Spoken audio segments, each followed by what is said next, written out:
Usted no puede decir simplemente que la electricidad ha fallado, así que no debe sorprenderse cuando Dios contesta las oraciones. Deberá sorprenderse cuando no las contesta. Y nunca diga que la oración es una pérdida de tiempo. Usted puede decir, algo no está bien. ¿Por qué Dios no ha contestado mi oración? Bien, quiero compartir con usted 6 claves para la oración contestada. Y espero que las grabe en su corazón. Son sencillas, nada realmente nuevo, pero algo que necesitamos recordar en una forma más continua y metódica. Para que sus oraciones sean contestadas, primero, debe orar en el nombre de Jesús. Veamos Juan 14, los versos 13 y 14. Jesús dijo, y todo lo que pidiereis al Padre en mi nombre lo haré, para que el Padre sea glorificado en el Hijo. Dios quiere glorificar a su Hijo, el Señor Jesucristo, y esa es la razón por la que debemos orar en su nombre. Y Jesús ratifica esa realidad al decir, si algo pidiereis en mi nombre, yo lo haré.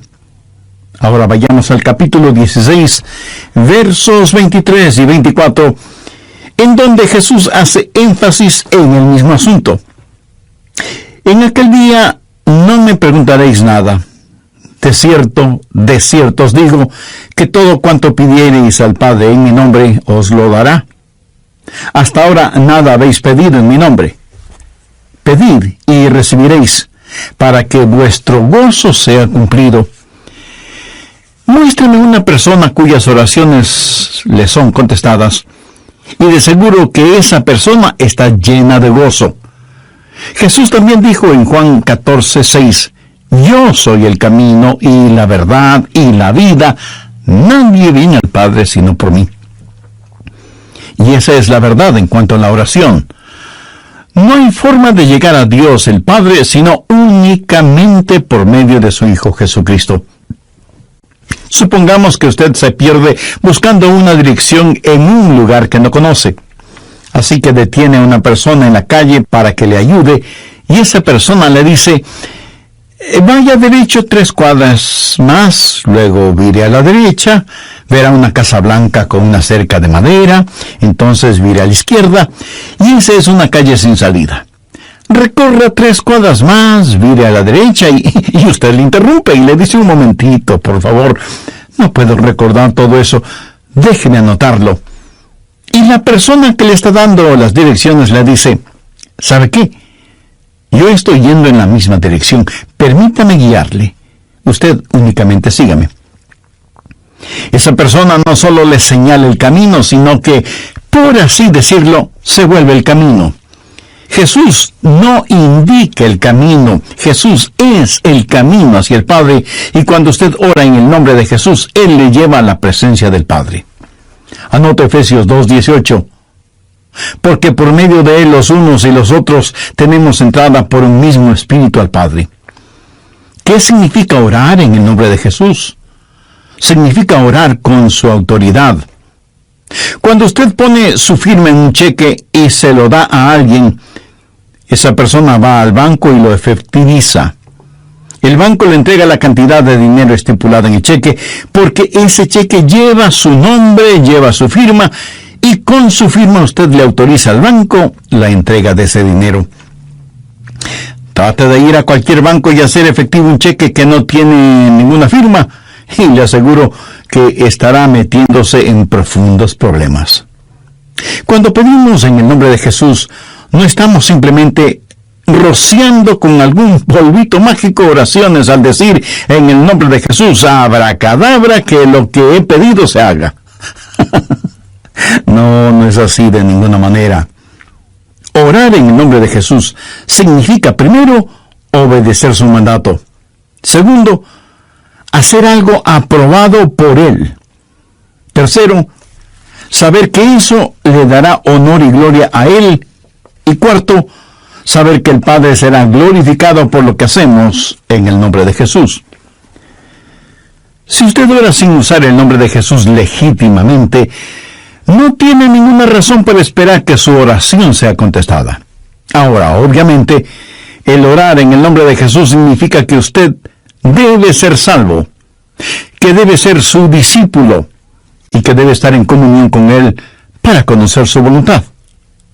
No solo ora en el nombre de Jesús, sino que también ora en el Espíritu.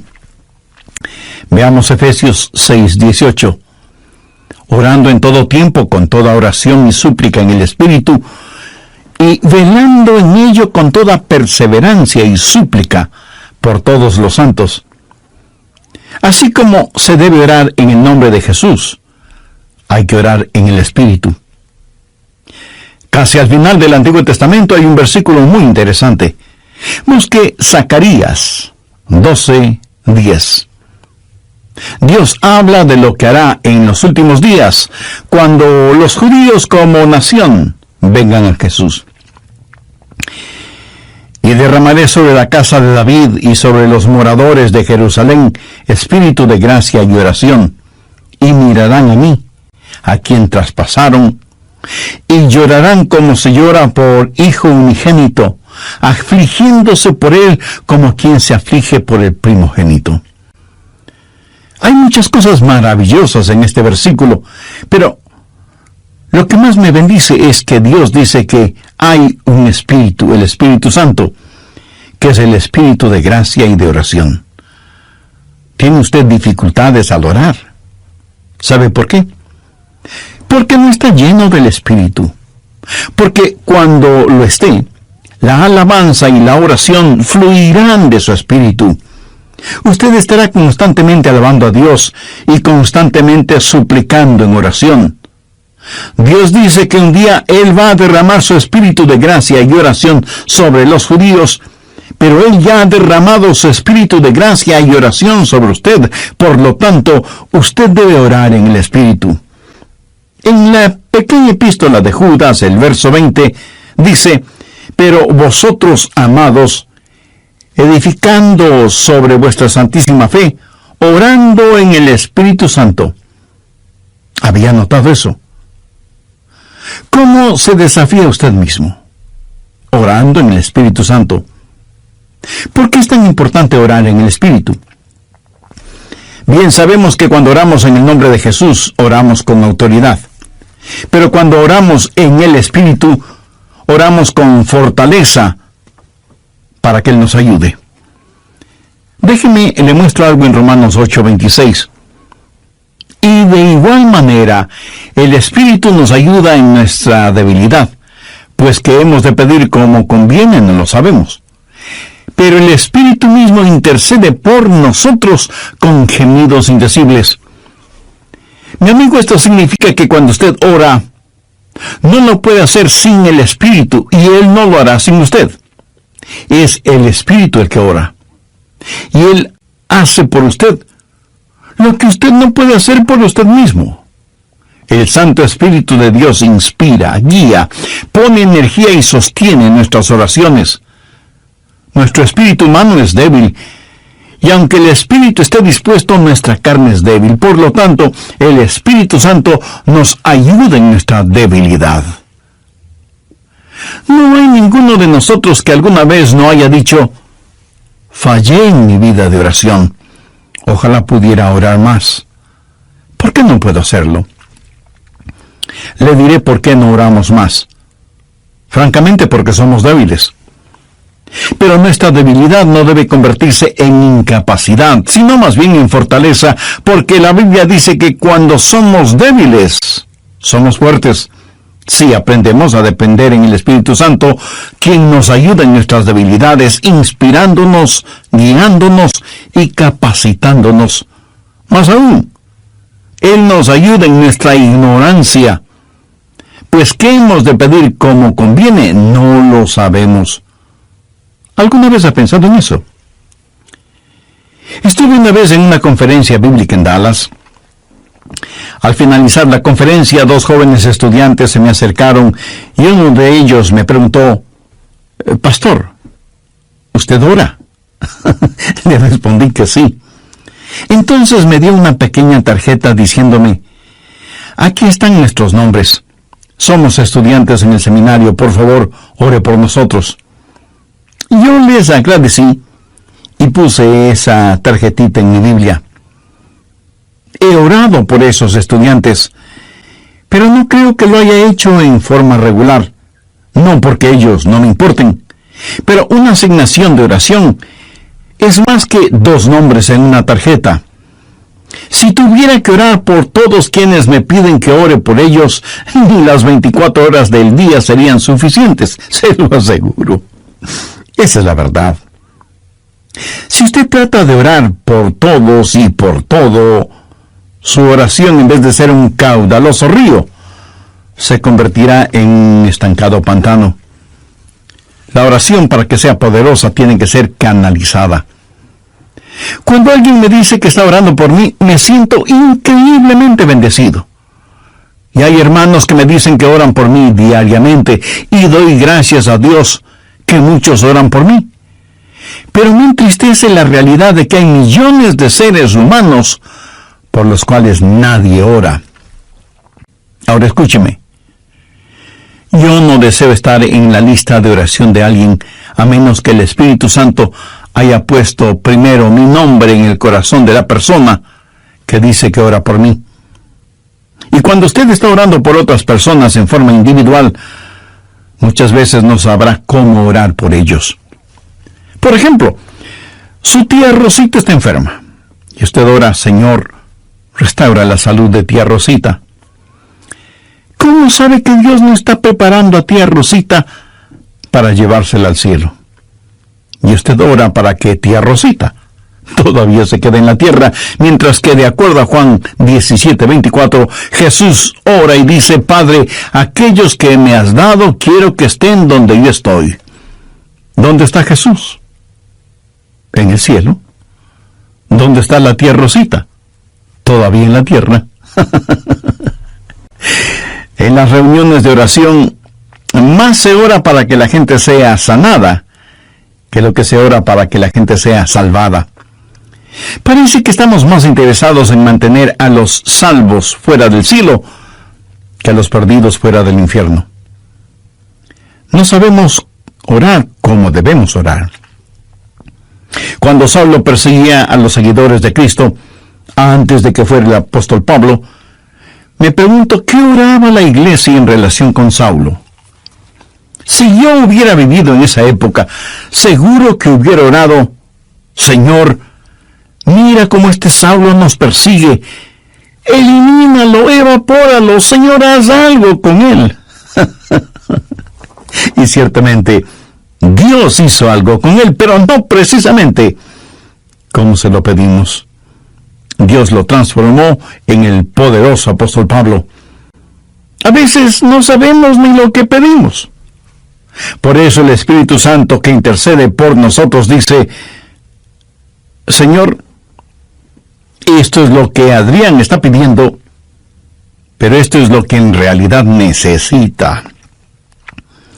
El Santo Espíritu de Dios nos ayuda en nuestras debilidades, cuando nosotros no sabemos cómo orar, por qué orar, o cuando no tenemos la fortaleza, ni la energía, ni el deseo de orar. E intercede con nosotros, como la Biblia lo dice en Romanos 6:26, pero el Espíritu mismo intercede por nosotros con gemidos indecibles. Ni usted ni yo, nadie puede orar como el Espíritu Santo puede hacerlo. Y la expresión gemidos indecibles era utilizada para describir los dolores de una mujer dando a luz. Eso, mi amigo, es orar en el Espíritu. Intercede por nosotros con gemidos indecibles, porque muchas veces nosotros no sabemos qué pedir.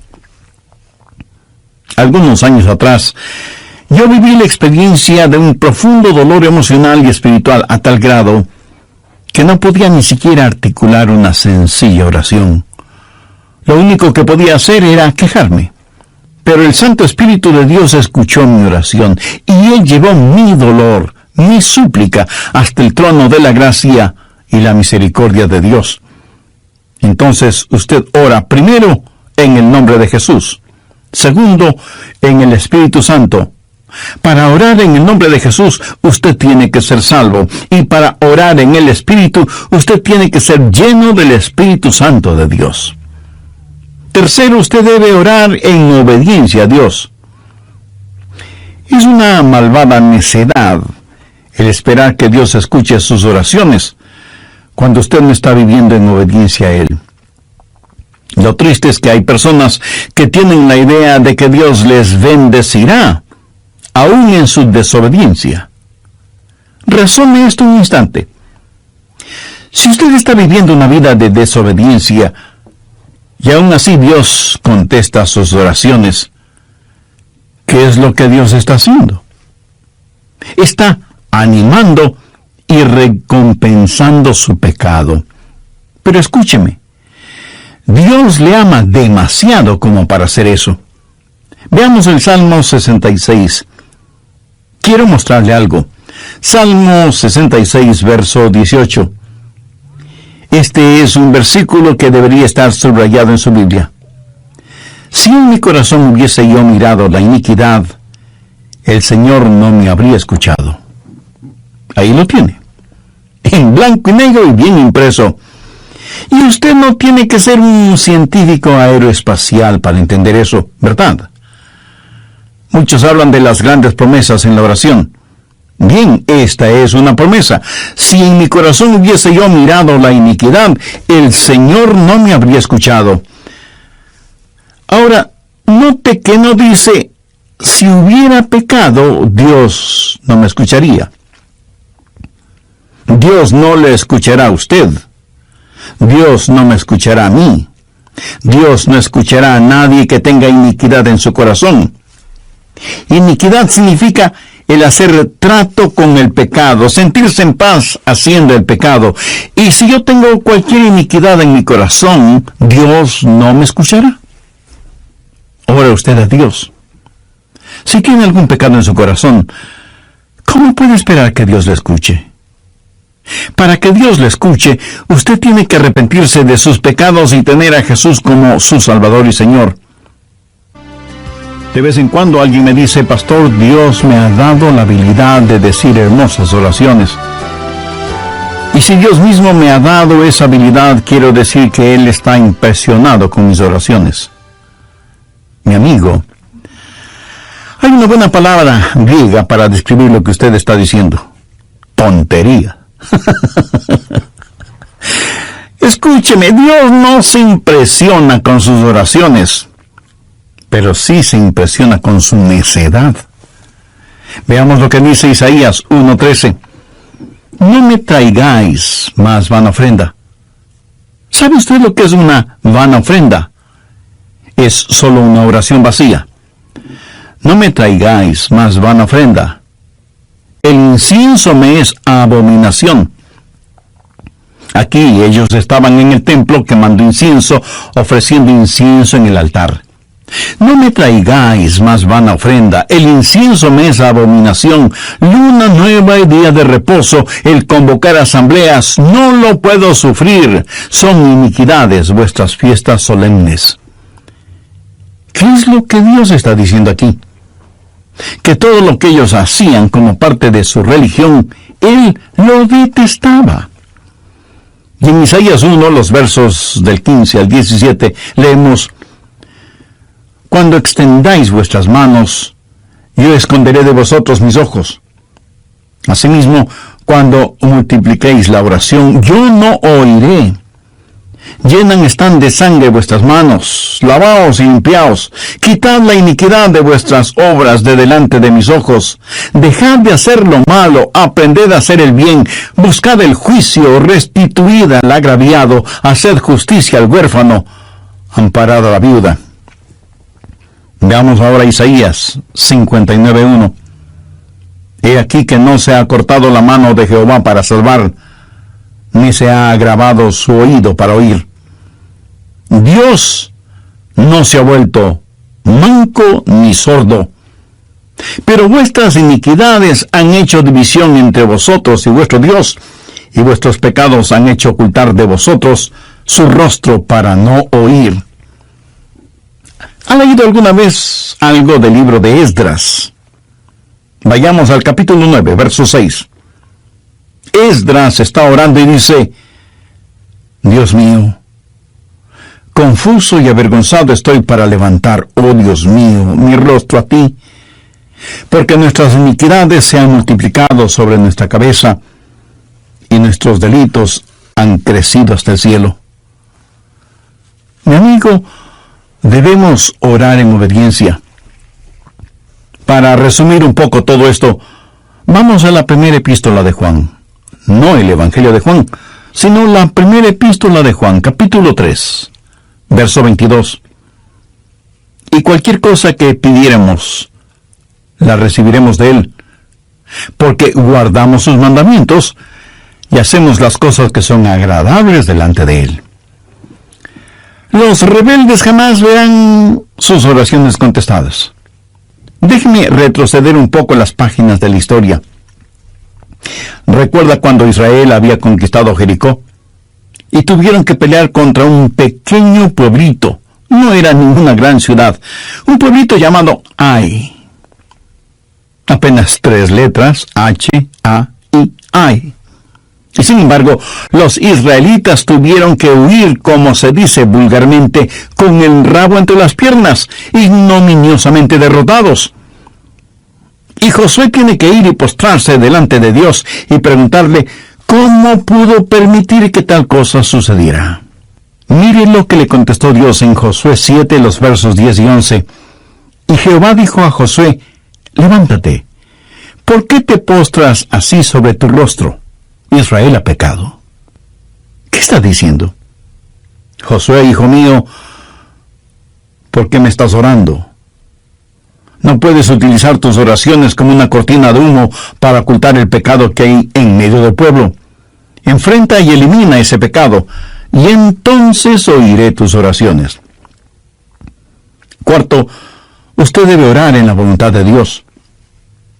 No solo conocer a Jesús, no solo ser lleno del Espíritu, no solo obedecer los mandamientos, pero aún habiendo hecho todo esto, todo lo que usted desea no es necesariamente la voluntad de Dios para usted. Anote 1 de Juan 5, versos 14-15. Y esta es la confianza que tenemos en Él, que si pedimos alguna cosa conforme a su voluntad, Él nos oye. Y si sabemos que Él nos oye en cualquier cosa que pidamos, sabemos que tenemos las peticiones que le hayamos hecho. Orar en la voluntad de Dios. Y usted no encuentra la voluntad de Dios simplemente por adivinación. Pastor, ¿cómo voy a conocer la voluntad de Dios? Bien, permítame hacerle una pregunta. ¿Quiere en realidad saberlo? Y usted me responde: bueno, no sé si quiera saberlo o no. Entonces le haré otra pregunta. ¿Quiere hacer la voluntad de Dios? Y usted me responde: sí, claro que sí. ¿La quiere hacer realmente? Quiero decir, si Dios le dijera este mismo momento: hay algo que deseo que hagas, ¿lo haría? ¿Sabe usted cuál sería la primera pregunta debido a nuestra naturaleza humana? ¿Qué es, Señor? Esa no debería ser la primera pregunta o la primera respuesta.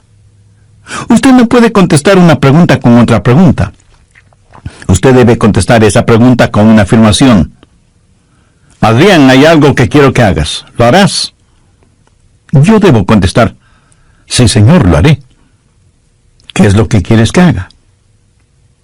Mira, la manera de conocer la voluntad de Dios no es sabiendo lo que es, sino comprometiéndose a hacerla aún antes de saber lo que es. Eso es confianza.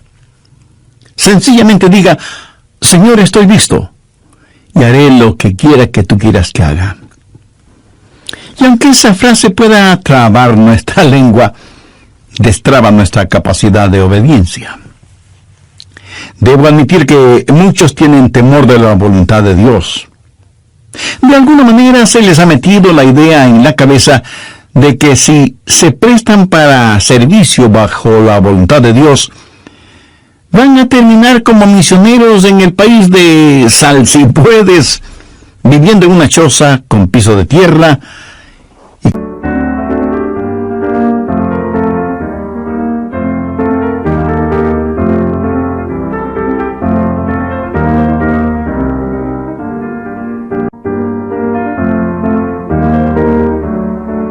comiendo carne de serpiente o quién sabe qué otros exóticos alimentos. ¿Sabe qué? Pudiera ser que así suceda.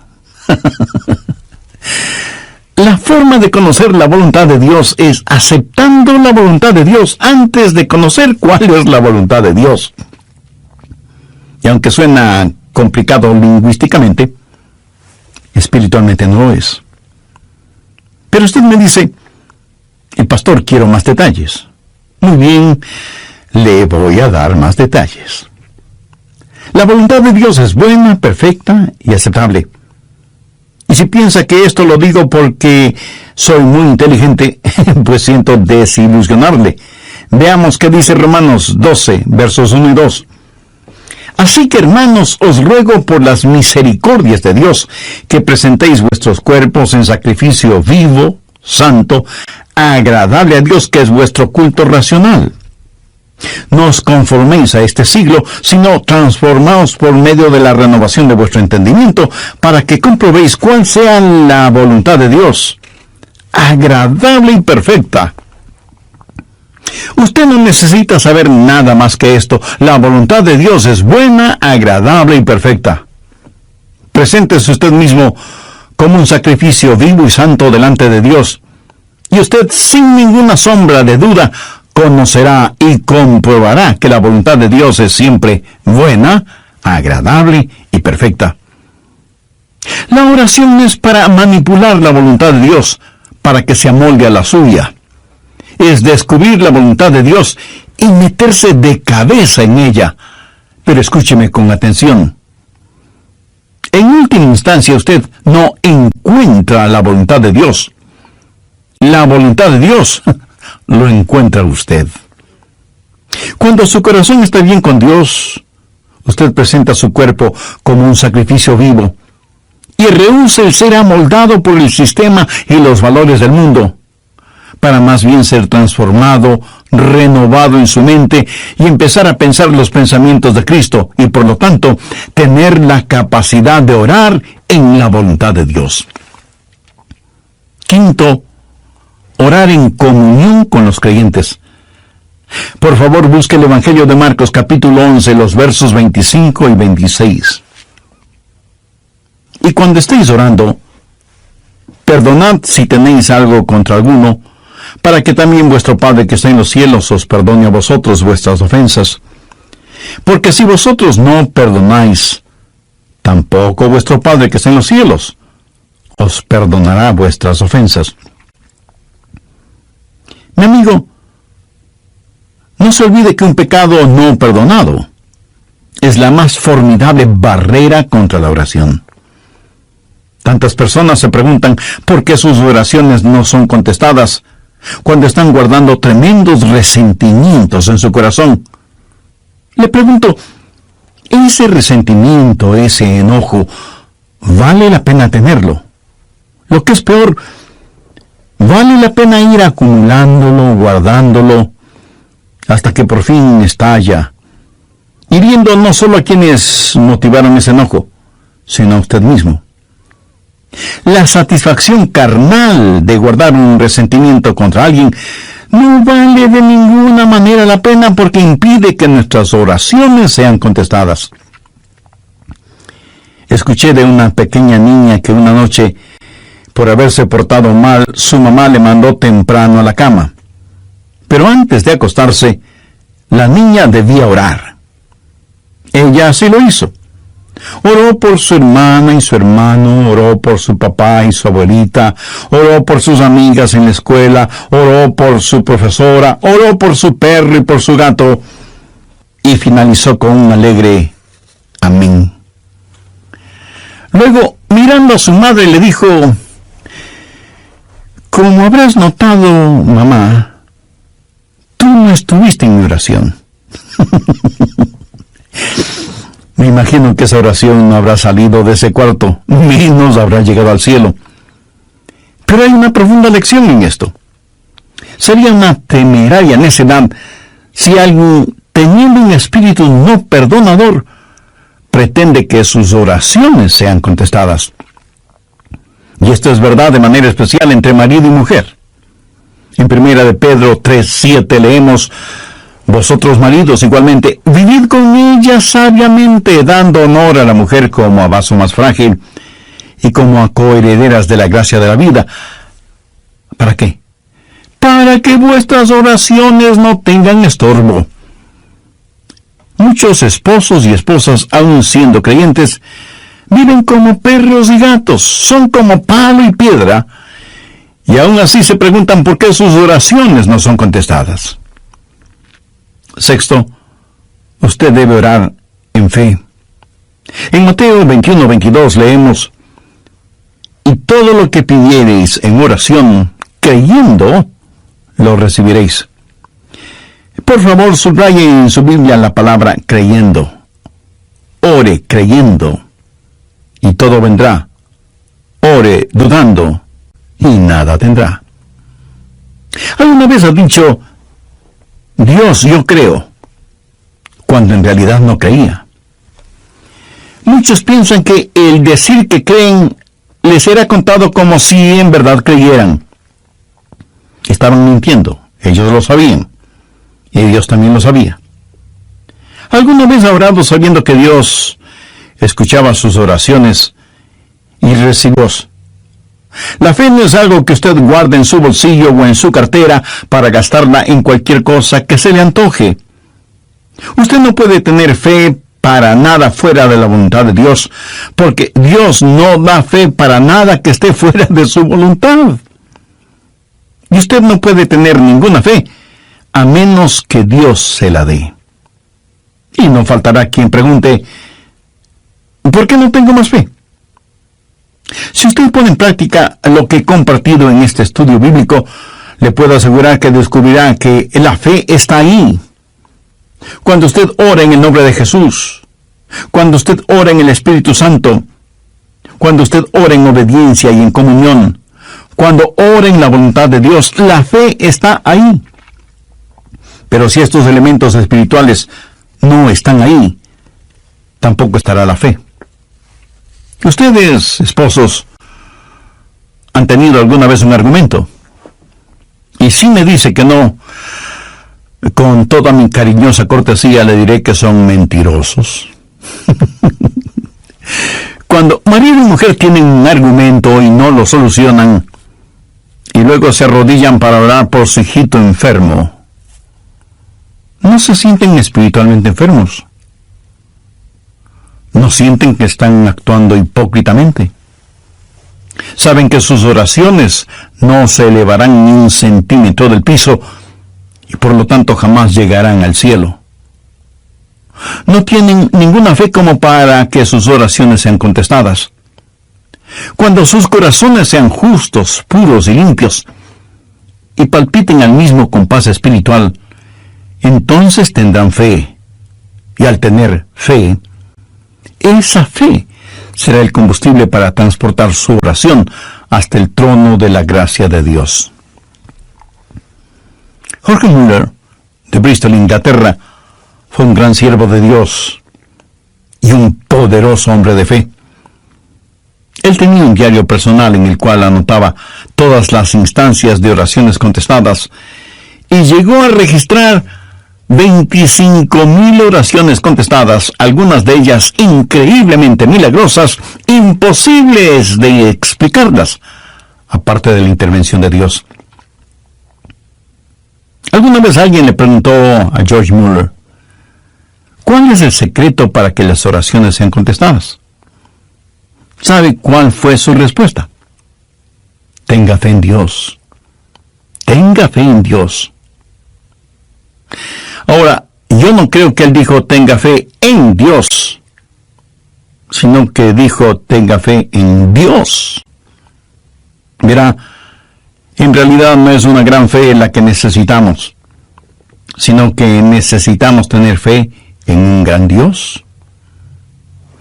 Fe no es solo un sentimiento positivo, ni el que usted se vuelva frenético o fanático, sino tener la absoluta confianza de que Dios hará lo que usted le ha pedido, si ese pedido está encuadrado dentro de los parámetros de la voluntad de Dios. Los discípulos le dijeron a Jesús: Señor, enséñanos a orar. Y ese debe ser nuestro pedido también, para que Dios nos ayude a ser hombres y mujeres de oración. Hay algo en nosotros que se resiste a orar. Preferimos ocuparnos en cualquier otra cosa en vez de orar. Y eso se debe a nuestra naturaleza carnal y pecaminosa. Por eso necesitamos la ayuda de Dios para que amemos de tal manera a Jesús y seamos llenos de su Espíritu Santo para que la oración fluya de nosotros en forma constante y que oremos siempre en el nombre del Señor Jesucristo. ¿Han notado con qué facilidad podemos pasar horas haciendo deportes o realizando nuestros pasatiempos favoritos o simplemente mirando programas en la televisión? Pero ¿qué trabajo nos cuesta invertir unos minutos en la oración? La oración eficaz, mi estimado amigo, debe ser un acto intencional de nuestra voluntad. No debemos acercarnos al trono de la gracia en forma casual, sino en forma totalmente intencional. Seguramente entre quienes me escuchan habrá quienes, a pesar de ser religiosos, este asunto de la oración es muy secundario en sus vidas. Ahora, si usted aún no es salvo, mayor razón para que ore a Dios. Lo puede hacer este mismo momento diciendo con sus propias palabras algo como la siguiente oración: Dios eterno, reconozco que soy una persona que no me ha acercado a ti en oración, sino en raras ocasiones. Reconozco también que soy pecador, que estoy perdido y que necesito ser salvo para tener la seguridad de ir al cielo cuando me llames a tu presencia. Señor Jesús, creo que eres el Hijo de Dios y que entregaste tu vida y derramaste tu sangre en la cruz